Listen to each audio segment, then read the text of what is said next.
Hello friends, good morning. 2 जुलाई का जो news paper editorial discussion है वो हम स्टार्ट करते हैं। तो 3 आर्टिकल आज इंपॉर्टेंट है।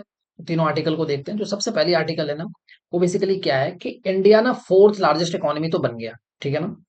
पर अगर इंडिया को थर्ड लार्जेस्ट इकोनॉमी में आना है ना और सरपास करना है जापान को, और उसके बाद इंडिया को ना काइंड ऑफ फोर्थ लार्जेस्ट से थर्ड पे आना है, मतलब यूएस फॉलोड बाय चाइना और तब तीसरे पोजीशन पे इंडिया। तो हमें सिर्फ ना अभी एक्चुअली हम ना वॉल्यूम के बेसिस पे अपने आप को लेके आए हैं फोर्थ लार्जेस्ट इकोनॉमी तक। देखो, 140 करोड़ है। सीधी सीधी बात ऐसे आपको समझाता हूँ वॉल्यूम का क्या मतलब होता है। आप एक मान के चलो 140 रफली अगर अपनी पॉपुलेशन है और एक आदमी 1 रुपए खर्च कर रहा है, तो सीधी सीधी बात है 140 करोड़ तो वैसे ही हो गए।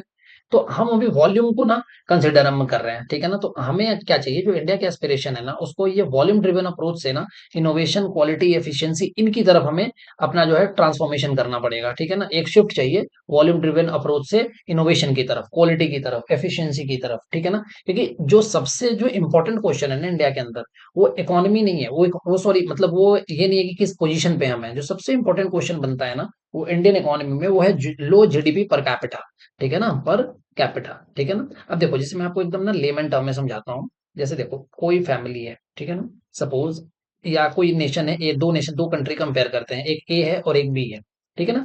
तो ए में मान लो कि आपके पास ए की पूरी फैमिली जो है, सब लोग, ए जो कंट्री है उसमें सब लोग कमा रहे 1,000 रुपए और बी में भी कमा रहे 1,000 रुपए, दोनों में, ठीक है ना। तो ए या बी में कर लो 10,000 रुपए, ठीक है ना। तो ए की टोटल इनकम कंट्री की जो है वो 1,000 है और बी की टोटल इनकम कितनी है, 10,000।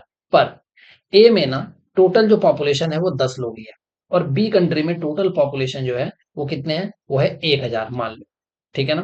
तो 1,000 पॉपुलेशन है यहाँ पे बी में। तो यहाँ पे अगर पर कैपिटा जीडीपी देखोगे तो एक आदमी के हिस्से 10 रुपए आया, ठीक है ना। और यहाँ पे पर कैपिटा देखोगे तो एक आदमी के हिस्से 100 रुपए आया। तो यहाँ इंडिविजुअल रिचनेस आपको देखिएगा, यहाँ पे लोगों के पास ज्यादा वेल्थ है, यहाँ पे लोग ज्यादा रिच हैं। पर बी जो है ना, अगर आप ओवरऑल देखो तो कई बार मैथमेटिकल नंबर सिर्फ इस तरीके से रिफ्लेक्ट होते हैं जो एक्चुअल पिक्चर नहीं दिखाते।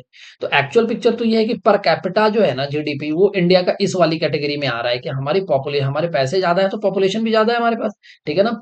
तो पॉपुलेशन अगर ज्यादा है, यूएसए $30 ट्रिलियन की इकोनॉमी है लेकिन पॉपुलेशन भी कम है, तो इसलिए वहाँ इंडिविजुअल आदमी के पास पैसा बहुत है। तो इसका मतलब उनकी जो लाइफस्टाइल भी अच्छी होगी, living standard, standard of living जो है वो भी अच्छा होगा। चाइना भी नियरली $20 ट्रिलियन के आसपास है। पर चाइना में पॉपुलेशन है लेकिन वो हमसे 5 गुना बड़ी जो है ना, 5 टाइम्स जो है ना, हमसे ज्यादा बिगर इकोनॉमी है। ठीक ठीक है। तो इसकी, ये है पूरा कॉन्सेप्ट जिसके अराउंड जो है ये पूरा आर्टिकल है, ठीक है ना।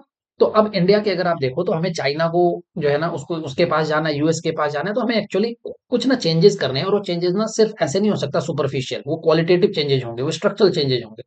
तो सबसे पहले तो चेंज क्या करे, वो तो बात की बात है। पहले तो प्रॉब्लम समझे कि प्रॉब्लम क्या है। तो सबसे पहला तो प्रॉब्लम मैंने अभी डिस्कस किया कि लो जीडीपी पर कैपिटा, ठीक है ना। दूसरा, हमारा जो ग्रोथ है ना वो वॉल्यूम बेस्ड है, ठीक है ना। अब देखो, पॉपुलेशन ज्यादा है तो मार्केट का साइज बड़ा होगा, वर्कफोर्स ज्यादा होगी, तो ये ऑटोमेटिकली इधर रिफ्लेक्ट हो जाएगा, ठीक है ना। तो हमारा ग्रोथ ना वॉल्यूम ओरिएंटेशन के साथ है, ठीक है ना। दूसरा, हमारा एक्सपोर्ट कंट्रीब्यूशन बहुत कम है और मैन्युफैक्चरिंग शेयर भी बहुत कम है। मतलब हम ग्लोबल एक्सपोर्ट में हमारा जो कंट्रीब्यूशन है इंडिया का, वो लेस देन 3% है, ठीक है ना। अब देखो, एक तरफ तो हम compete कर रहे हैं चाइना से, देखो पाकिस्तान वाकिस्तान से तो देखो कंपेयर करना ही नहीं है अपने को। तो एक तरफ तो इंडिया है जिसका ग्लोबल एक्सपोर्ट कंट्रीब्यूशन है 3%, दूसरी तरफ है चाइना। तो सोचो चाइना सप्लाई चेन में कितना डोमिनेट करता होगा, ठीक है ना। और पूरी सप्लाई चेन को डिसरप्ट करने की कैपेबिलिटी रखता है कि अगर ये एक्सपोर्ट कर रहा है 30%, तो पूरी दुनिया का 30% एक्सपोर्ट अगर यही संभाल रहा है, तो पूरी दुनिया के सप्लाई चेन पे धीरे धीरे धीरे आप देखो तो ये मोनोपोली स्टैब्लिश करने की, अब इसकी मोनोपोली हो जाएगी थोड़े टाइम में, अगर इसी स्पीड से चलता रहा तो। हालांकि इतना आसान भी नहीं होता, लेकिन फिर भी कहा जाता है, जो एक्सपर्ट्स हैं वो क्लेम करते हैं कि 20 साल 30 साल बाद अगर यही पेस कंटिन्यू रहा तो 2050 तक चाइना जो है सप्लाई चेन पे पूरी मोनोपोली, देखो पार्शियल मोनोपोली तो इसने स्टैब्लिश कर लिया है, ठीक है ना।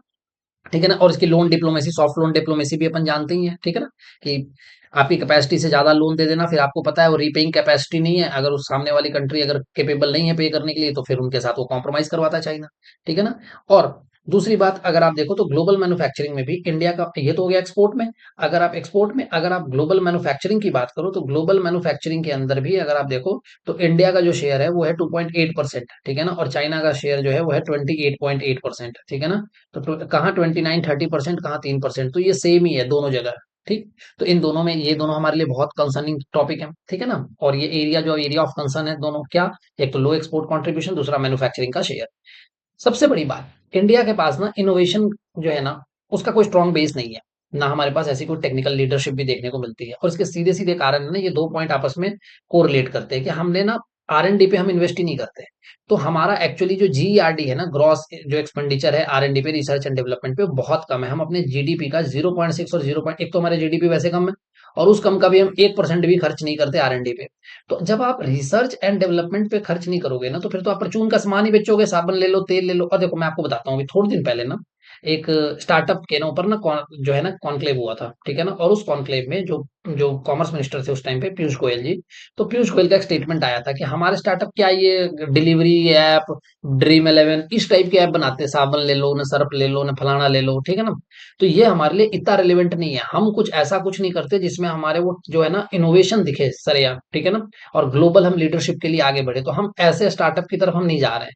तो उन्होंने एक तरीके से बहुत मतलब ना लेमन टर्म में और बहुत मतलब रूड होके बोल दिया था उन्होंने, ठीक है ना। ब्यूरोक्रेटिक हर्डल्स की भी उन्होंने बात की थी, तो बहुत लोगों को उस टाइम पे बुरा भी लग गया था, पर वो फैक्ट है, ठीक है ना। आप उससे इनकार नहीं कर सकते। और जब तक आप पॉजिटिव क्रिटिसिज्म नहीं करोगे ना, और क्रिटिसिज्म नहीं लेंगे ना जिन लोगों को चेंज करना है, तब तक इसका कोई रास्ता भी नहीं है। तो इंडिया का जो ग्रॉस इन्वेस्टमेंट अगर आप देखो एक्सपेंडिचर रिसर्च एंड डेवलपमेंट पे, तो बहुत कम है, 1% भी नहीं है, ठीक है ना। और वर्ल्ड का एवरेज नियरली 2% के आसपास है, मतलब प्रिसाइजली 1.8%। चाइना 2.5% के आसपास खर्च करता है, यूएसए 0.4% के आसपास, ठीक है ना। तो देखो कितना डिफरेंस है। अब जब इन्वेस्टमेंट वो ज्यादा करेंगे तो ज्यादा टेक्नोलॉजिकल एडवांसमेंट आएगा, इनोवेशन ज्यादा आएगा, तो वैसे भी बहुत आगे हो जाएंगे। दूसरी बात, उनके पास ना इसका एक आउटकम होता है कि एक्सपोर्ट कॉम्पिटिटिवनेस, ठीक है ना। तो उन वो कॉम्पिटिटिव हो जाएंगे एक्सपोर्ट में भी, ठीक है ना। उनके वो वही सामान ना सस्ते दाम पे भी बना सकते हैं, क्यों? क्योंकि उनके पास एडवांस टेक्नोलॉजी भी आ चुकी है, ठीक है। तो एक ये बात होगी। दूसरी बात, हमारे यहाँ अब जब रिसर्च एंड डेवलपमेंट ही नहीं है, तो क्या पेटेंट हम फाइल करेंगे? हालांकि पेटेंट ना, देखो पेटेंट फाइलिंग ना पिछले कुछ दिनों में काफी बढ़ी है, लेकिन उसमें भी जो पेटेंट है ना, वो डोमेस्टिक इनोवेटर की नहीं है। वो जब बहुत ज्यादा जो है ना, वो बाहर वाले ने पेटेंट फाइल किया है, ठीक है ना। तो इंडिया वालों का कंट्रीब्यूशन बहुत कम है। दूसरा, प्राइवेट सेक्टर का कंट्रीब्यूशन रिसर्च एंड डेवलपमेंट में तो उसमें भी नेग्लेजिबल है, ठीक है ना। तो जो बड़ी इकोनॉमी है ना, उसमें प्राइवेट सेक्टर 78% तक कंट्रीब्यूट करती है। इंडिया के अंदर जो है ना, सिर्फ 37%, ठीक है ना। क्यों? क्योंकि इंडिया में जो प्राइवेट सेक्टर है ना, उसका फोकस होता है कि बस सामान वामान बेचो और कैसे भी करके शॉर्ट टर्म गोल रहते हैं, शॉर्ट टर्म प्रॉफिट कमाओ, सिंपल प्रॉफिट कमाओ। डोमेस्टिक डिमांड को जो है ना, उनका वो केटर ही नहीं करते ग्लोबल डिमांड्स को। वो सिर्फ डोमेस्टिक डिमांड के लिए उनका कंसर्न होता है, और वहां से कैसे प्रॉफिट बनाया जाए, they only bother about that profit. Done. So एक ये इशू है हमारे पास, ये बहुत बड़ा चैलेंज है। दूसरी बात, हम ना इंपोर्ट पे डिपेंडेंसी है हमारी, क्योंकि अब जब जाहिर सी बात है, अगर आप मैन्युफैक्चर नहीं करोगे तो आप इंपोर्ट पे, आप मान के चलो दवाई बनानी है उसकी एपीआई चाहिए, सोलर बनाना है उसके लिए, ईवी इलेक्ट्रिक गाड़ियां बना रहे हैं हम, इलेक्ट्रिक व्हीकल्स, उसके लिए हमें वहां से चाहिए मैग्नेट चाहिए, ठीक है ना। वो भी हमें चाइना से चाहिए। तो चाइनीज इंपोर्ट पे हम बहुत ज्यादा डिपेंड कर रहे हैं, ठीक है ना। तो मैंने अभी बताया आपको कि शेयर ग्लोबल मैन्युफैक्चरिंग में कितना डिफरेंस है। दूसरा, अब जब ये सारी चीजें नहीं होंगी ना, अब मैंने आपको बताया कि ज्यादातर पेटेंट इंडिया में फॉरेन फाइल्ड है, तो ये दिखाता है कि इंडिया में ना इनोवेशन की कितनी स्कार्सिटी है। तो क्या होता है, जो लोग को लगता भी है ना कि भाई यहाँ पे ना जो स्किल्ड है, हमारे अंदर स्किल है और हम कुछ परफॉर्म कर सकते हैं, उनको भी प्रॉपर एनवायरनमेंट नहीं मिलता, और वो भी जो है बाहर चले जाते हैं। तो ब्रेन ड्रेन का जो प्रॉब्लम है ना, वो यहीं से स्टार्ट होता है एक्चुअली। तो और दूसरी बात, हमारे जो फर्म्स है ना, वो लोकल मार्केट की तरफ ज्यादा रुझान रखते हैं, जो डोमेस्टिक मार्केट, ठीक है ना, उसको ज्यादा एक्सप्लोर करते हैं, उसको केटर करने के चक्कर में रहते हैं। तो इससे क्या होता है, हम ना अपने जो जो लेवल है ना, उसको लेवल अप नहीं कर पाते, जो जो भी हमारा प्रोडक्शन कैपेबिलिटी है या जो क्वालिटी के हिसाब से भी, तो हम ग्लोबल स्टैंडर्ड को मीट नहीं कर पाते। तो जाहिर सी बात है, हम हमारे प्रोडक्ट इतने कॉम्पिटेटिव नहीं होंगे, और कॉम्पिटेटिव नहीं होंगे तो एक्सपोर्ट में हम नीचे जाएंगे, ठीक है ना। दूसरी बात, ब्यूरोक्रेटिक हर्डल्स आपको हमेशा देखने को मिलेगा पॉलिसी में, ठीक है ना। तो अच्छा एक और बात, जब पॉलिसी हटल की भी हम बात कर रहे हैं ना, तो अभी देखो ऑटोमेशन आ रहा है, और ये कितना बड़ा चैलेंज है कि ऑटोमेशन ना, अगर आपके पास अब हर कुछ में ऑटोमेशन आ रहा है, मशीन ओरिएंटेड वर्क हो गए हैं, तो अगर आपके पास स्किल्ड लेबर नहीं है ना, तो जॉब चली जाएगी आपकी, ठीक है ना। क्योंकि स्किल डेवलपमेंट आपने किया नहीं, और लेबर आपकी मशीन पे काम करना जानती नहीं, ऑटोमेटेड मशीन पे, ना उनको कंप्यूटर की समझ है, ना उनको एआई की समझ है, और इस टाइप के जब जॉब आएंगे, तो एक तो पूरा जो है ना गैप रहेगा। तो यहाँ पे लोगों की नौकरियां जाने के भी चांसेस बहुत बनेंगे। तो इसका मतलब एम्प्लॉयमेंट का भी जो है ना, जो अनएम्प्लॉयमेंट रेट है ना, उसमें भी आप देखोगे कि उसमें भी एकदम से ना इंक्रीमेंट आएगा, ठीक है ना। वो एकदम से ऊपर जो है ना स्केल अप कर जाएगा, ठीक। तो अब इसका रास्ता क्या है? तो कोई ना कोई तो रास्ता होगा। तो देखो सिंपल सी बात है, एक तो जो टेक्नोलॉजिकल लीडरशिप है ना, ये होनी चाहिए। हमें हाईटेक सेक्टर में इन्वेस्ट करना होगा, इंडिजीनियस मैन्युफैक्चरिंग को जो है ना, उसको डेवलप करना होगा, और डीप इंडस्ट्रियल कैपेबिलिटी को ना प्रमोट करना होगा। रिसर्च एंड डेवलपमेंट में ज्यादा पैसा, और देखो ये पैसा सिर्फ ना प्राइवेट जो है पब्लिक सरकार नहीं कर सकती, प्राइवेट सेक्टर को भी आना पड़ेगा, ठीक है ना? क्योंकि देखो अगर प्राइवेट सेक्टर नहीं आती है ना, तो इसका सबसे बड़ा इंपॉर्टेंट मैं बताऊं, एक और चैलेंज यहीं से आता है, जितना कम पैसा सरकार खर्च प्राइवेट प्लेयर खर्च करेंगे ना, तो इसका मतलब गवर्नमेंट को ज्यादा खर्च करना पड़ेगा। और गवर्नमेंट जब अपने खर्चे को बढ़ाएगी ना, तो गवर्नमेंट खर्चे को बढ़ाएगी तो मतलब गवर्नमेंट की जो फिजिकल पॉलिसी है ना, उसके ऊपर इम्पैक्ट आएगा। गवर्नमेंट के पास जो है काइंड ऑफ पैसे की शॉर्टेज होगी, ठीक है ना? और शॉर्टेज होगी, और दूसरा गवर्नमेंट जो है ना अपने और जो जो है ना पब्लिक ड्रिवन प्रोग्राम्स उस पे कम खर्चा करेगी फिर। तो लोगों के पास कम पैसा जाएगा, कम पैसा जाएगा तो डिमांड कम होगी, डिमांड कम होगी तो फिर वापस वो इंडस्ट्रियल सप्लाई लाइन जो है वो पूरी डिस्टर्ब हो जाएगी। तो एक इसका एक चीज का इम्पैक्ट कितना ज्यादा होता है आप देख लो, एक पूरी साइकिल बन गई है।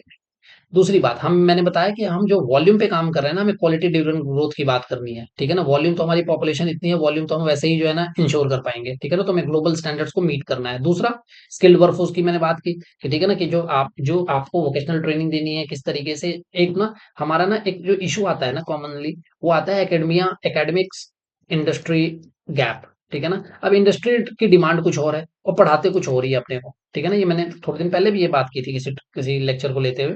तो एकेडमिक्स से ना ये जो गैप आता है ना, इसको भी ब्रिज करने की जरूरत है, ठीक है ना? और तब हम अपने वर्कफोर्स को बहुत अच्छे तरीके से स्किल्ड कर सकते हैं मॉडर्न डिमांड के अकॉर्डिंग, ठीक है ना? फ्यूचर रेडी जो लेबर फोर्स कहते हैं उसको, और जो ताकि जो ऑटोमेशन के शॉक्स आए ना उसको हम इजिली एब्जॉर्ब कर पाए। फिर हमें एक्सपोर्ट कॉम्पिटिटिवनेस पे काम करना पड़ेगा, ठीक है ना?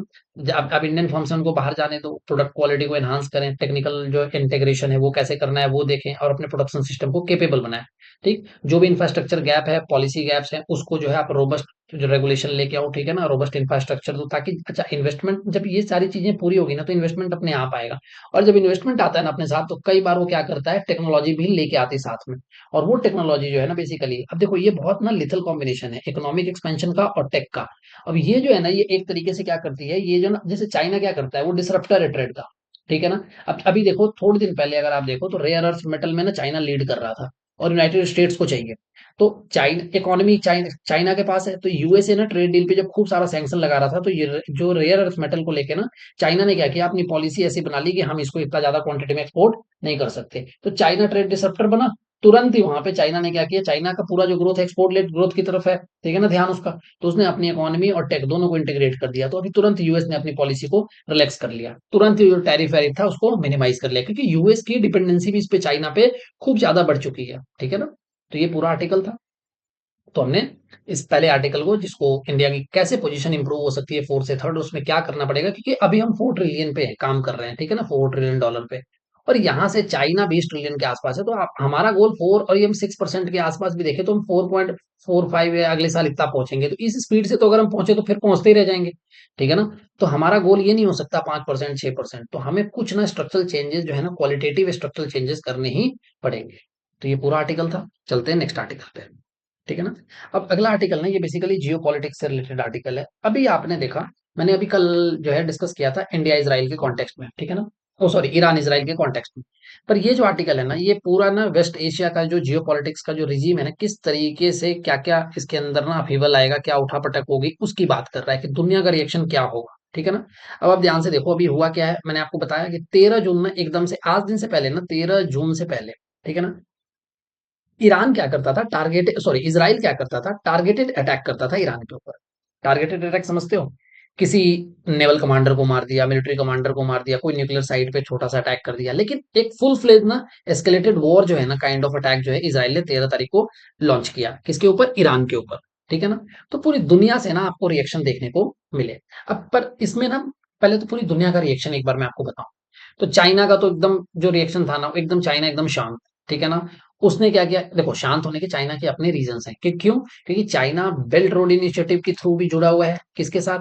ईरान के साथ। चाइना वहां इन्वेस्ट भी कर रहा है इंफ्रास्ट्रक्चर प्रोजेक्ट में। दूसरा, चाइना को खुद को ईरान से ना बहुत सस्ते रेट में ऑयल मिल जाता है। तो चाइना के खुद के इंटरेस्ट ईरान में खूब सारे हैं। ऐसा नहीं है चाइना का सिर्फ ईरान के साथ है, चाइना की बहुत टेक्नोलॉजिकल पार्टनरशिप चाइना और इसराइल के साथ भी है। तो चाइना ने क्या किया, एक स्ट्रेटेजिक साइलेंस रख लिया कि कोई नहीं, दुनिया में पीस होनी चाहिए ना, इस टाइप की शांति टाइप की बातें करके चाइना तो एकदम अपना प्यार से वहां से निकल ही लिया, ठीक है ना? काइंड ऑफ आप कह सकते हो कि चाइना जो है बहुत ज्यादा, मतलब उसने क्या किया, इसके लिए एक वर्ड यूज किया जाता है, पॉइंटेडली साइलेंट, ठीक है ना? क्योंकि उसका जो मैंने आपको बताया ना कि चाइना की एनर्जी सिक्योरिटी जो है और जो है वो डिपेंड करती है किस पे, और इंफ्रास्ट्रक्चर जो एम्बिशन है वो डिपेंड करता है ईरान के ऊपर, और टेक्नोलॉजी डिपेंड करती है इसराइल के ऊपर। तो उसने क्या किया, इसको बोलते हैं नॉन इंटरवेंशनिस्ट पीस मेकर। तो चाइना क्या बन के निकला, नॉन इंटरवेनिस्ट, ठीक है ना, नॉन इंटरवेंशनिस्ट पीस मेकर, ठीक है ना। तो ना तो ये इंटरवेंशन किया किसी में भी, और पीस की बात कर रहा है ये, ठीक है ना, काइंड ऑफ। तो इससे अब देखो चाइना इससे क्या करेगा, अब यहाँ से मैं आपको यही बता देता हूँ। चाइना अब देख रहा है यूएसए यहाँ पे एम्प्लॉय पूरे तरीके से अपने आप को इन्वॉल्व कर चुका है इस वॉर में। तो ये चाइना के लिए एक फायदा हो गया। अब चाइना क्या करेगा, वो एशिया जो पैसिफिक रीजन है ना, ठीक है ना, तो इंडो पैसिफिक में चाइना क्या करेगा, अब अपने आप को पूरे तरीके से आगे लेके आएगा, ठीक है ना, इंडो पैसिफिक, ठीक है ना। अब ये ताइवान के साथ चला चला के पंगे लेगा, ठीक। तो एक तो यहाँ से एक सिनारियो आती है। रशिया ने ना नाम नाम का ऐसे कंडेम कर दिया कि ऐसे कुछ जरूरत नहीं थी करने की ना, ठीक है ना, एक बहुत कमजोर स्टैंड था रशिया का। सिंपल सिंपल आपको वो बात बोले तो रशिया ने कुछ किसी तरीके का कोई स्ट्रॉन्ग स्टैंड नहीं लिया। हालांकि रशिया जानता था कि अगर रशिया ने बोला कि भाई आपने यूनाइटेड नेशन सिक्योरिटी काउंसिल की, यूएनएससी की मीटिंग बुला लो, ठीक है ना, रेजोल्यूशन लेके आएंगे, उसको पता था रेजोल्यूशन आएगा तो यूएस जो है उसको वीटो कर देगा। इंडिया के साथ क्या दिक्कत थी, अब मैं आपको बताता हूँ। एस सीओ अभी जो है ना, सांघाई कोऑपरेशन ऑर्गेनाइजेशन की ना मीटिंग हुई, और उसमें ना उस मीटिंग में इंडिया भी था। तो वहां पे ना एससीओ ने क्या किया, जो एससीओ है संघाई कोऑपरेशन ऑर्गेनाइजेशन, इसने क्या किया, कंडेम किया इसराइल के अटैक को। कर तो सब रहे हैं, ठीक है ना, पर वही कह रहे हैं वीक, जैसे रशिया ने वीक कंडेम किया उसी तरीके इन लोगों ने, लेकिन इन्होंने किया इसराइल के अटैक को। लेकिन इंडिया के लिए भी वही वाली बात है, इंडिया को भी बैलेंस करना है ईरान और इसराइल के बीच में। तो इंडिया ने क्या किया, इंडिया ने बोला कि ठीक है हम इससे बाहर हैं, तो इंडिया ने अपना स्टांस चेंज कर लिया, ठीक है ना। इंडिया ने एससीओ वाले जो है ना उसमें इंडिया ने अपने आप को एक मतलब प्रॉपर डिस्टेंस मेंटेन कर लिया कि हम इस जो है जो कंडेमनेशन जो लेटर है और ये जो स्टांस है एससीओ का, हम इससे अपने आप को प्रॉपरली जो है उसने क्या किया, जिसको कहते हैं ना स्ट्रेटेजिकली डिस्टेंस मेंटेन किया इंडिया ने। डन। यूरोप ने कहने कहने के लिए बोल दिया कि भाई उस इसराइल का एक्शन जो है वो ठीक है ना, सही नहीं है इतना, लेकिन ईरान के लिए उसको कोई खास सहानुभूति नहीं है। क्यों? क्योंकि ईरान का जो रिकॉर्ड है ना यूरेनियम एनरिचमेंट का, वो खतरनाक है। और यूरोप की सिंपल सी पॉलिसी है कि अब जितना होना था ना न्यूक्लियर वेपन दुनिया में हो चुका, जिन कंट्री जो न्यूक्लियर रिच कंट्री होने थे वो हो गए, न्यूक्लियर पावर कंट्री बन गए।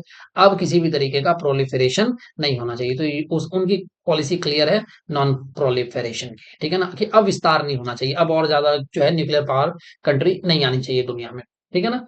तो ईरान के लिए उनके दिल में वैसे भी कोई सिंपैथी नहीं है यूरोप में, ठीक है ना। अब देखो बात जब हम ये सब कर रहे हैं ना, ये सारे के सारे ना बेसिकली ये छोटे ट्रांजैक्शनल जिसको बोलते हैं ना, ये सब के सब ना जो ग्लोबल सिस्टम है ना, इसमें नैरो ट्रांजैक्शनल इंटरेस्ट दिख रहा है, सबके अपने अपने हिडन इंटरेस्ट है, ठीक है ना। हालांकि देखो जब कोल्ड वॉर का सिनारियो था ना, तो कोल्ड वॉर में भी ना दुनिया दो हिस्सों में बट गई थी, ठीक है ना। एक तरफ तो यूएसए था जिसके कैपिटलिस्ट माइंडसेट के लोग थे, तो जो दुनिया के लोग जो कैपिटलिज्म आइडियोलॉजी को सपोर्ट करते थे वो यूएसएस के खेमे में थे। दूसरा यूएसएसआर एनालाइज थे, तो जो कम्युनलिज्म को, ठीक है ना, जो यहाँ पे कैपिटलिज्म हो गया, ठीक है ना।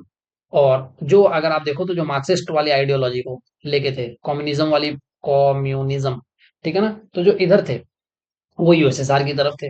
तो यहाँ पे आइडियोलॉजी में क्लियर डिफरेंस दिख रहा है। यहाँ तो किसी तरीके की कोई आइडियोलॉजी का कुछ भी नहीं है, यहाँ तो सब अपने अपने इंटरेस्ट को, जो ट्रांजैक्शनल इंटरेस्ट है कि क्या सौदे पत्ता होगा, क्या इधर से उधर एक्सचेंज होगा, सिर्फ ट्रांजैक्शनल इंटरेस्ट को ना अपने उससे ड्रिवन एजेंडा चला रहे हैं, ठीक है ना। पहले क्या था कि एक तरीके से ना जो सिक्योरिटी आर्किटेक्चर जो है ना पूरी दुनिया का, उसको ध्यान में रख के काम करते थे, और यही ध्यान में रख के काम करने के लिए यूनाइटेड नेशन बनाई गई थी, ठीक है ना, वर्ल्ड वॉर सेकंड के बाद। अब ये भी पूरे तरीके से इसकी इसकी कोई वैल्यू कुछ भी अता पता नहीं है, लापता है टोटली, ठीक। तो अगर आप इसको देखो तो अब सवाल उठता है कि भाई ये सारी चीजें तो ठीक है ना, जो हमने बात की भाई अब यूएसए ने ना, इसमें मैं दो बातें आपको बताता हूँ। यूनाइटेड स्टेट्स का ना इसमें रोल हमने डिस्कस नहीं किया, इसका ना तो सीधा सीधा तो नहीं, पर पैसिव सपोर्ट इसराइल को है। और हालांकि ट्रंप ने, आपको पता है अभी बॉम्बिंग यूएसए की तरफ से बॉम्बिंग भी हुई है फर्दो वाली साइड पे, ठीक है ना। तो सपोर्ट तो इसराइल। अब देखो ट्रंप के पास ना दो रास्ते थे, यूनाइटेड नेशन के पास, यूनाइटेड स्टेट्स ऑफ अमेरिका के पास दो रास्ते थे। एक तो वो पीस करवा सकता था, नेगोशिएटर बन जाता। दूसरा कि वो इसराइल के साथ दे देता। तो उसने क्या किया, इसराइल का साथ दिया एक बार तो, ठीक है ना। तो उसने सपोर्ट किया, पैसिव सपोर्ट, ठीक है ना। अब गल्फ कंट्री के अंदर ना अगर आप पूरा देखो तो जो हम वेस्ट एशिया की बात कर रहे हैं, गल्फ कंट्री का मैं आपको एक सिनारियो बताता हूँ कि गल्फ कंट्री में कौन सी कंट्री आ गई, जैसे ओमान हो गया, UAE, Saudi Arabia, Qatar, Bahrain, इन सब ने ना कंडेम किया इसराइल के स्ट्राइक का।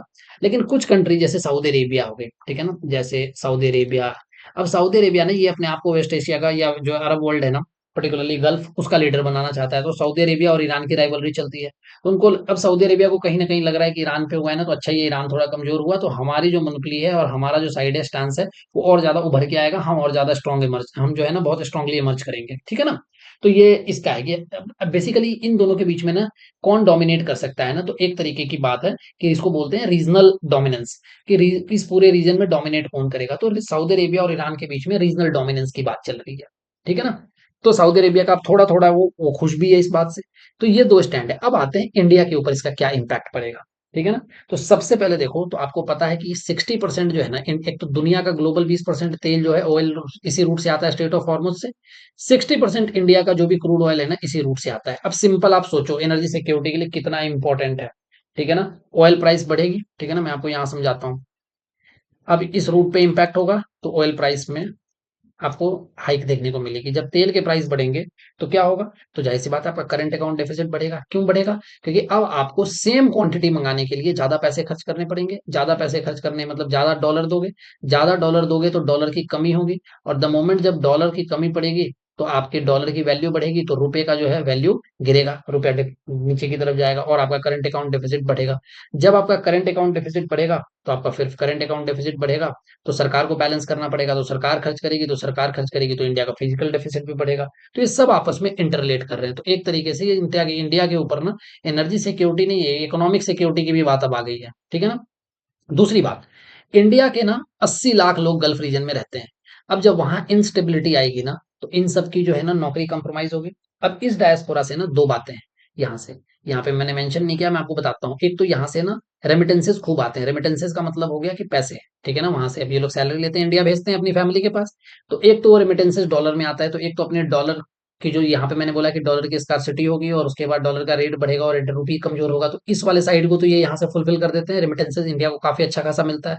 पर ये रेमिटेंसेस में एक तो गिरावट देखने को मिलेगी। दूसरा, अगर इनकी नौकरी जाएगी तो ये लोग इंडिया आएंगे, तो इंडिया में इनको नौकरी कौन देगा? तो एक तो अनएम्प्लॉयमेंट का कंडीशन होगा, दूसरा इनको रिहेबिलिटेट कैसे करोगे आप, ठीक है ना? तो दो इशू आएंगे, रिहेबिलिटेशन के और अनएम्प्लॉयमेंट के। तो एक तो ये प्रॉब्लम इम्पैक्ट होगा इसका इंडिया पे, ठीक है ना? अब अगर मैंने बताया पहले ही कि देखो अगर ऑयल प्राइसेस $100 से ऊपर जाते हैं ना तो सिचुएशन इन्फ्लेशन जो है वो बहुत ज्यादा बढ़ेगा, हैवी हाईली इन्फ्लेट होगा सारा कुछ और महंगाई बढ़ेगी। अब जाहिर सी बात है पेट्रोल डीजल के दाम दाम बढ़ेंगे तो ट्रांसपोर्टेशन का कॉस्ट जो है ट्रक से ट्रक वगैरह इन डीजल के दाम बढ़ेंगे तो ट्रांसपोर्टेशन कॉस्ट बढ़ेगा। ट्रांसपोर्टेशन कॉस्ट बढ़ेगा तो ट्रांसपोर्टेशन कॉस्ट बढ़ने का मतलब क्या हो गया कि आपके पास जो आम घरों तक जो सब्जी फल ये सब जाते हैं उसका प्राइस जो है वो डेली गुड्स जो है वो उसके प्राइस में आपको देखने को मिलेगा सर्च, ठीक है ना? और सबसे बड़ी बात, जब इधर अब आप बोलोगे कि गवर्नमेंट इसको कुछ ना कुछ सब्सिडाइज कर देगी, गवर्नमेंट पैसा खर्च कर देगी, तो गवर्नमेंट देगी तो गवर्नमेंट के पास पैसे की कमी होगी और गवर्नमेंट के पास पैसे कमी होगी तो जो पब्लिक पॉलिसी चल रही है, जो गवर्नमेंट की स्कीम चल रही है उस पे खर्च करने को पैसा नहीं मिलेगा तो अल्टीमेटली सफर तो लोगों को ही करना पड़ेगा, ठीक है ना? दूसरी बात, एक और बात आपको बताता हूँ। जो इन्वेस्टमेंट है ना एफडीआई लास्ट ईयर तो ऑलमोस्ट ना जीरो, जीरो बोलना सही नहीं है, अप्रोप्रिएट वर्ड नहीं है जीरो, ठीक है ना? तो एक्चुअली नेट इनबाउंड एफडीआई ना जीरो है, मतलब ऑलमोस्ट नेग्लिजिबल। जितना गया और जितना इंडिया के लोगों ने बाहर किया और बाहर से जो आया सब मिला मुला के सद्दी बद्दी है।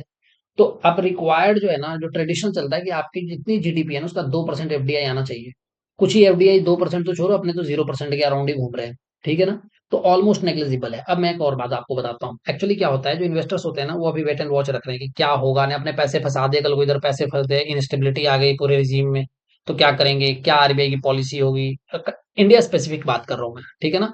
और ग्लोबल सिनारियो क्या होगा। तो इंडिया के एक्चुअली नेबरहुड में ये प्रॉब्लम चल रही है।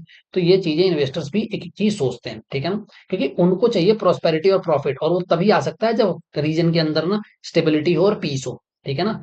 प्रॉस्पेरिटी ना आप इमेजिन भी नहीं कर सकते बिना पीस के, अगर फैमिली है तो भी, सोसाइटी है तो भी, और नेशन है तो भी, ठीक है ना? अब दिल्ली ने क्या किया है, जो अपना जो है ना इंडिया को बैलेंसिंग एक्ट कर रहा है, क्योंकि हमारे चाबार इंटरेस्ट है ईरान में, ठीक है ना? मैंने आपको पहले भी बताया था कि चाबार पोर्ट हम बना रहे थे और हमें ना इंडिया से ये वाले रीजन से, ये बॉम्बे से ईरान का ये चाबार पोर्ट हम बना रहे थे, ठीक है ना? और इस चाबार पोर्ट से ईरान, यहाँ से हमें एक रेल रूट बनाना था और ये डायरेक्ट अफगानिस्तान और इधर से सेंट्रल एशिया की तरफ हम जा सकते थे। 10 साल हो गया हमने ये बनाया ही नहीं था, लास्ट में ये प्रोजेक्ट ही कैंसिल कर दिया गया। तो सोचो हम कितना अंडर डिलीवर करते हैं कि हमारे से ये प्रोजेक्ट, ईरान ने इतना इंपॉर्टेंट प्रोजेक्ट था और वो ले लिया, ठीक है ना? तो यहाँ पे हमें ये भी देखना होगा, ठीक है ना?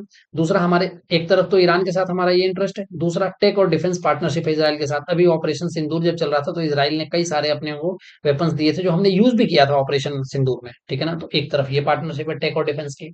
ठीक है ना? तो इंडिया का क्या है बेसिकली जो अप्रोच है ना, वो स्टैंड क्या है? तो इंडिया सिंपल सिंपल मैं एक बार आपको बात बताऊं, इंडिया बैलेंसिंग अप्रोच ले रहा है। इंडिया अपनी स्ट्रेटेजिक ऑटोनॉमी को ना इंश्योर करना चाहता है, और इंडिया क्या कर रहा है? पीस प्रमोट कर रहा है, पर किसी के साथ अलाइन नहीं हो रहा।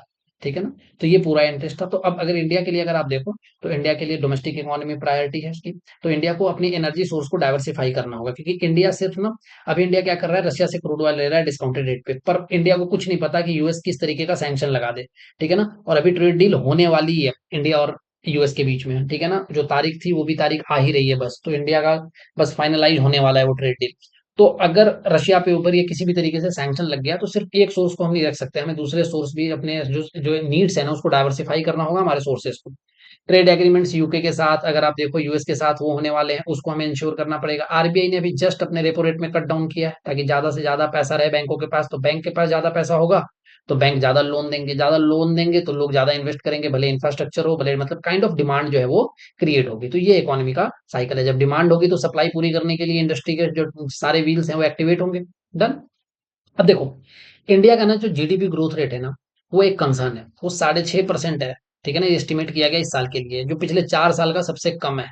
ठीक है ना? और ये और भी जो इस तरीके से जो ग्लोबल ट्रेंड चल रहा है ना, ये और भी खराब हो सकता है, और कुछ लोग तो इसको 6 के नीचे लेके जा रहे हैं। ठीक है ना? 6, 6.25 तक भी थोड़ा बहुत बेकार ही है काइंड ऑफ, लेकिन अब तो कुछ लोग इसको 6 के नीचे लेके जा रहे हैं। दूसरी बात, जो प्राइवेट सेक्टर का इन्वेस्टमेंट टू जीडीपी रेशियो है ना, ये पिछले 10 साल से 10% पे ही रुका हुआ है, कि 10% ही प्राइवेट सेक्टर का इन्वेस्टमेंट, मतलब ये 10 साल से स्टेगनेंट है। तो ये भी एक कंसर्न है इंडिया के लिए। तो इसमें हमें बढ़ाना है। एफडीआई में मैंने बताया 2% जीडीपी का होना चाहिए, तो इस पे भी हमें सोचना पड़ेगा। ठीक है ना? पर ये पॉइंट्स है ना, ये जो पॉइंट है ना, ये हालांकि ऐसा लगता है ना, ये पॉइंट जो है ना, जो अ, अगर आप देखो तो इसमें चाइनीज इन्वेस्टमेंट की बात है, कि अगर दुनिया से किधर से भी पैसा नहीं आ रहा तो हम चाइना से पैसा मंगा सकते हैं। ठीक है ना? तो हम चाइना को बोलें कि वो इन्वेस्ट करें हमारे ईवी इंफ्रास्ट्रक्चर और रिन्यूएबल एनर्जी में। पर इसका एक नुकसान है। ठीक है ना? इसका नुकसान ये है कि इन सेक्टर में इंडिया अच्छा परफॉर्म करने वाला है और कर रहा है, और जैसे ही द मोमेंट चाइना आएगा, तो जो इंडियन इंडस्ट्रियलिस्ट हैं, जो उनको जो मोराल उनको जो मिला हुआ है, उनका जो मोराल बूस्ट है वो एकदम से नीचे देखने को आपको मिलेगा। ठीक है ना? तो ये पूरा इशू था, ये हमने देखा। तो बेसिकली आपको क्या है, इसमें बैलेंसिंग एक्ट करना है, आपको बैलेंस करना है, पर अपनी एनर्जी नीड्स को पूरे करना है, जो इंडिया के लिए जो कंसर्न है उस पर काम करना है।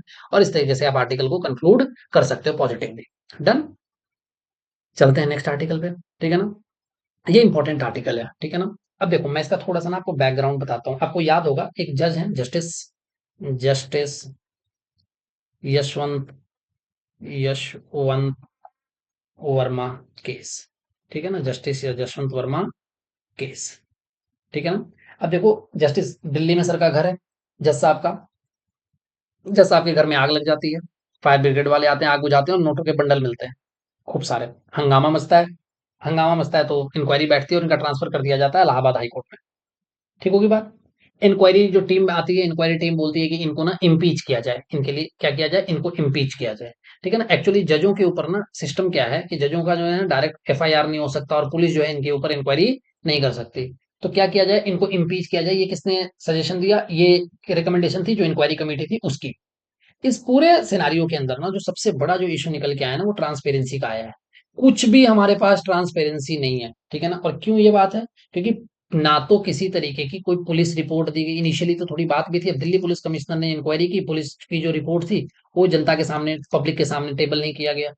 वो छोड़ो, ये जो जहां इम्पीचमेंट की बात की गई थी ना, इसकी जो फुल डिटेल है ना, इसकी जो फुल इंक्वायरी रिपोर्ट बोलते हैं, फुल इंक्वायरी रिपोर्ट, ये भी हमें फर्निश नहीं किया गया, ये भी नहीं दिया गया, ये भी पब्लिक नहीं किया गया। ठीक है ना? पब्लिक डोमेन में दोनों नहीं।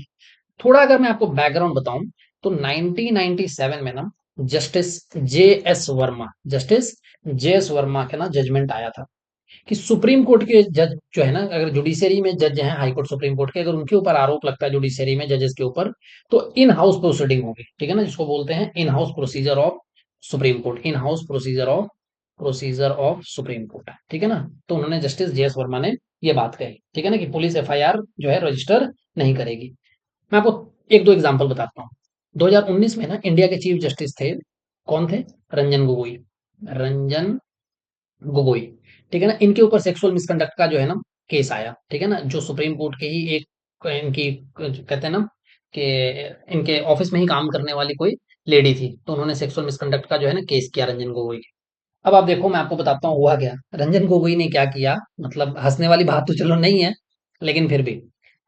अब इन्होंने क्या किया, एक बेंच बनाया कि चलो इंक्वायरी करनी है ना, तो एक बेंच बनाया 3 जजेस की, 3 जजेस बेंच। और उन 3 जजेस में 1, 2 और 3, ये 3 जज हैं। तो चीफ जस्टिस खुद ही आ गए। अब जिसके ऊपर आरोप लगा है ना सेक्सुअल मिसकंडक्ट का, एक तो वो खुद ही बैठ गया, जिसके ऊपर आरोप है वही अपनी सुनवाई कर रहा है। और सीजीआई के पास रोस्टर बनाने का अधिकार होता है कि बाकी जजेस यही सेलेक्ट करेंगे, तो बाकी दोनों जजेस अपने पसंद के चुन लिए और इन्होंने किया। वो केस का क्या हुआ, क्या रिपोर्ट आई, वो क्या केस था, अपने कुछ भी नहीं पता चला। ठीक है ना, 2019 की बात मैं कर रहा हूँ। बाद में जब वो, ठीक है ना, जब वो रिटायर हो गए और वो फिर राज्यसभा में उधर मेंबर ऑफ पार्लियामेंट बन गया रंजन गोगोई, तो उसके बाद 1 साल के बाद उस लड़की को वापस जो है, सर पहले सस्पेंड किया गया था, वापस उसने रीज्वाइन कर लिया। तो अपने को कुछ भी नहीं पता चला कि भाई क्या, क्यों पहले उसको हटाया गया था नौकरी से, दोबारा उसको क्यों वापस उसको रिक्रूट किया गया, दोबारा उसकी सस्पेंशन को रिवोक क्यों किया गया। अब ये देख लो कि जिसके ऊपर आरोप है ना, वो खुद ही लग गया। अब जुडिशरी में कहा जाता है ना, एक कहावत है कि जस्टिस ना सिर्फ होना नहीं चाहिए, जस्टिस होता हुआ दिखना भी चाहिए। ठीक है ना, तो ये ना दिखा नहीं यहाँ पे। दूसरी बात आपको बताता हूँ, एक और केस आपको बताता हूँ। ठीक है ना, एक ना केस आया था सूर्यकांत का। ठीक है ना, जस्टिस जस्टिस सूर्यकांत, और ये नाम याद रखना, अभी बताता हूँ क्यों। जस्टिस सूर्यकांत, ठीक है ना, ये Punjab and Haryana high court में थे, Punjab and Haryana high court. तो यहाँ पे थे ना, तो इनके ऊपर ना ब्राइबरी के केस लगे थे। किसके ऊपर, कि ये भाई रिश्वत लेते हैं, अपनी मनपसंद की, अपनी कास्टिज्म में भी करते हैं, अपने कास्ट वालों को ही प्रमोट करते हैं जज में, और अच्छी अच्छी जो केसेज हैं उनके ऊपर देते हैं। ठीक है ना, तो एक कमेटी बनाई गई थी, और उस कमेटी को, इस इनकी जो रिगार्डिंग जो इंक्वायरी थी, उसको किसने, उस इंक्वायरी कमेटी को लीड कर रहे थे जस्टिस ए के गोयल। और ए के गोयल ने बोला कि नहीं, इनको ना आप जो है, इनके ऊपर, जस्टिस सूर्यकांत के ऊपर आरोप थोड़े बहुत ठीक ठाक हैं, तो इसका मतलब अपने को इनको कंसिडर करना पड़ेगा। और उनको काइंड ऑफ जो है वो बता ही रहे थे कि हाँ, इनके ऊपर जो एलिगेशंस हैं वो कहीं ना कहीं सही दिखाई दे रहे हैं। पर हुआ क्या, जस्टिस सूर्यकांत का ट्रांसफर कर दिया गया हिमाचल। उन्होंने इस हिमाचल, जब हिमाचल हाई कोर्ट का चीफ जस्टिस बना दिया गया, chief justice Himachal high court का, वहां से इनको भेज दिया गया सुप्रीम कोर्ट में जज बना के। ठीक है ना, अब देखो हाई कोर्ट से सुप्रीम कोर्ट प्रमोट हो गए। अब ये 2025 में, ठीक है ना, और खास करके कब, नवंबर में, जब बी आर गवई रिटायर होंगे अभी वाले चीफ जस्टिस, तो ये इंडिया के चीफ जस्टिस बनने वाले हैं। ठीक है ना, सीनियरिटी ऑर्डर में जस्टिस सूर्यकांत, जिनके ऊपर खुद एलिगेशन था अभी थोड़े दिन पहले तक। तो ठीक है ना, उसी तरीके से अब 2 एग्जाम्पल में, ज्यादा एग्जाम्पल वैसे तो कोट करना ठीक नहीं है, एक और एग्जाम्पल आपको मैं बताता हूँ। जस्टिस रमन्ना थे, तो उस समय केसीआर के पहले वहां पे आंध्र प्रदेश के शायद जगन मोहन रेड्डी थे, तो उन्होंने आरोप लगाया था जस्टिस रमन्ना पे। ठीक है ना, तो उसका भी कुछ नहीं हुआ। तो बेसिकली इसमें इशू पता है क्या आ रहा है, इशू आ रहा है judicial independence versus public accountability. ठीक है ना, अगर मैं आपको इशू बताऊं, तो इसमें सबसे बड़ा इशू, अब हमने पूरा जो है ना डिटेल तो जान लिया, इसमें सबसे बड़ा जो इशू है ना, वो क्या है, वो है जुडिशियल इंडिपेंडेंस। ठीक है, जजेस जो है ना वो इंडिपेंडेंस हो, गवर्नमेंट की एजेंसी उस पर काम नहीं करे ताकि उनकी जो है ना इंडिपेंडेंस इंश्योर हो। पर पब्लिक को तो आप बताओगे, पब्लिक की भी तो कोई अकाउंटेबिलिटी होती है अल्टीमेटली, आखिरकार देश तो डेमोक्रेटिक है। ठीक है ना, तो पब्लिक को पता तो होना चाहिए कि एक्चुअली क्या हो रहा है। ठीक है ना, और एक जस्टिस ना लुइस ब्रांडिस थे, उनका एक कोट है कि sunlight is the best disinfectant. तो आप अगर इस तरीके से, अगर आपका ना ट्रांसपेरेंट अप्रोच नहीं रहेगा ना, और आप इस तरीके से सारी चीजों को खुद ही करोगे ना, तो लोगों के अंदर तो ऐसे ही परसेप्शन क्रिएट हो जाएगा कि जब आप कुछ नहीं, गलत नहीं है तो आप छुपा क्यों रहे हो। ठीक है ना, तो सनलाइट को आने दो, वो सब सारी चीजें जो सब कुछ क्लियर कर दो, सब कुछ ओपन में करो, ताकि जो बेस्ट डिसइंफेक्टेंट है, अगर कुछ दाग भी होगा तो एकदम आराम से धुल जाएगा, एकदम क्लियर क्लैरिटी रहेगी। तो आपकी ट्रांसपेरेंसी भी इंश्योर होगी, अकाउंटेबिलिटी भी इंश्योर होगी। ठीक है ना, दूसरी बात, कॉन्स्टिट्यूशनल एंगल की भी बात अगर मैं आपको करूं, तो आर्टिकल 19 क्लॉज 1 क्लॉज ए। ठीक है ना, अब अगर इसके क्लॉज के अंदर ना, अब यहाँ पे कहा जाता है कि कॉन्स्टिट्यूशनल एंगल है, देखो बेसिकली क्या है, इसमें ना एक स्ट्रक्चरल प्रॉब्लम है कि सारा कुछ ना एक साइलेंस है, इंस्टीट्यूशनल साइलेंस है, कि हम अंदर खाते सारा कुछ कर देंगे। अब 19 ए कहता है कि हमें इन्फॉर्म भी करना है। ठीक है ना, जो फ्रीडम है हमारे पास जानने का। ठीक है ना, अब यहाँ तो हम कुछ भी नहीं जान रहे हो क्या रहा है। ठीक है ना, अगर हमें प्रॉपर इन्फॉर्मेशन नहीं होगी तो हम सेलेक्ट कैसे करेंगे, हम क्या सही है क्या गलत है, हम डिसीजन अपने कैसे लेंगे डेमोक्रेटिक सिस्टम में। दूसरी बात, मैंने आपको एक वर्ड यूज किया, जो है ना इंस्टीट्यूशनल साइलेंस। ये पूरा जो जुडिशियरी का जो इंस्टीट्यूशन है ना, ये एकदम साइलेंट मोड में चला जाता है। ये काइंड ऑफ वही वाली बात है कि पोप का इलेक्शन हो रहा है, पोप का सिलेक्ट करना है, और चर्च से धुआं निकल गया और अंदर अंदर हो गया कि भाई फलाना जी बन गए। तो इसको बोलते हैं पेपल कॉन्क्लेव। तो पेपल कॉन्क्लेव में अपने को सब आपस में तय तुआय कर लो, और सारा कुछ लास्ट में एक बार जिंदाबाद कर दो कि फलाना जी जिंदाबाद। तो ये वाला सिस्टम एक चल रहा है। ठीक है ना, अब देखो, बाबा साहब ने ना एक्चुअली कह के गए थे कि जुडिशरी जो है ना अपने आप में, कोर्ट जो है ना वो गार्डियन है। और गार्जियन अगर इस तरीके से बिहेव करे ना, कि जिसमें ना कोई ट्रांसपेरेंसी हो, ना कोई अकाउंटेबिलिटी हो, तो फिर तो भगवान ही मालिक है, फिर तो सब कुछ जिंदाबाद ही है। ठीक है ना। तो एक ना विधि सेंटर आया था 2019 में, और विधि सेंटर ने 2019 की रिपोर्ट में कही गई कि भाई आप ना छोड़ दो, इन हाउस ही प्रोसीजर कराओ, पर इंडिपेंडेंस के साथ तो कराओ, इंडिपेंडेंट ओवरसाइट होनी चाहिए, जो कुछ भी आप करा रहे हो ना उसका ओवरसाइट होना चाहिए, ठीक है ना, प्रॉपर। तो ये जो है ना हमारी जुडिशरी वाला जो पेपर GS2 है उसके लिए बहुत इंपॉर्टेंट आर्टिकल है, मॉडर्न कॉन्सेप्ट पे भी क्वेश्चन, इस पे क्वेश्चन बन सकते हैं। तो ये थोड़ा सा आपको इस आर्टिकल पे काम करना है, ठीक है ना, कि न्याय सिर्फ देता हुआ दिखना चाहिए, ठीक है ना, ऐसा नहीं है कि न्याय हो रहा है, वो दिखना भी चाहिए, ठीक है ना, सिर्फ न्याय हो ये काफी नहीं है, न्याय होता हुआ दिखे और लोगों का भरोसा इस पूरे सिस्टम में रहे। तो ये पूरा आर्टिकल था, हमने 3 आर्टिकल आज डिस्कस किए, 2 तो आज के थे, एक आर्टिकल ये एक्चुअली 2-3 दिन पुराना आर्टिकल था, 3-4 दिन पुराना आर्टिकल था, पर मेरे ध्यान में था ये आर्टिकल डिस्कस करना। तो जो पहले के जो ना मेंस के रिगार्डिंग जो एडिटोरियल डिस्कशन रहता है ना, तो वो मैं ऐसे 2-3 एक्स्ट्रा आर्टिकल ऐसे कभी जब जब भी टाइम अलाउ करेगा तो उसी सेम डे वाले में ही उसमें थोड़ा बैक डेटेड आर्टिकल डिस्कस कर लिया करूंगा। चलिए, तो थैंक्स फॉर वॉचिंग। आपने, अगर आपका कोई भी फीडबैक हो तो आप बेझिझक जो है आप कमेंट कर सकते हैं, या मेरे को मेरा मोबाइल नंबर भी है पर्सनली आप दे सकते हैं, स्कैन करके ग्रुप में भी बता सकते हैं, ठीक है ना।